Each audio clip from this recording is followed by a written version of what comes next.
وعلیکم السلام ورحمۃ اللہ وبرکاتہ۔ بھینس کی قربانی کے متعلق آپ نے پوچھا تو یقیناً اس کی قربانی ہو سکتی ہے، کیونکہ قرآن پاک میں جن جانوروں کی قربانی کے متعلق فرمایا گیا تو وہاں لفظ ہے بہیمۃ الانعام، کہ تمہارے پالتو جانور ہوں، یعنی حلال پالتو جانور جو ہوتے ہیں تو ان کی قربانی جائز ہوتی ہے، اور جانور جو ہوتے ہیں وہ چار ٹانگے والے کو انعام کہتے ہیں۔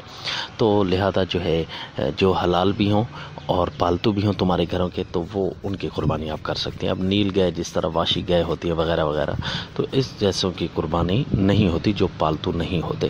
تو لہذا بھینس بھی اس گائے وغیرہ کی قسم میں ہے کہ جو کہ پالتو ہوتی ہیں اور حلال جانور ہوتے ہیں، بہیمۃ الانعام کی شرائط اس پر پوری ہوتی ہیں۔ لہذا قرآن کی نص سے یہ ثابت ہوا کہ ایسے جانور کی قربانی کرنا جائز ہے۔ اگر آپ کہیں کہ براہ راست جاموس کا ذکر نہیں آیا، تو لہذا اگر اس کے ذبح کرنے کا کھانے کا ذکر نہیں آیا تو پھر اس کے تو دودھ کا ذکر بھی کہیں نہیں آیا، پھر وہ کیوں گائے کے حکم میں لگا کر پیا جاتا ہے؟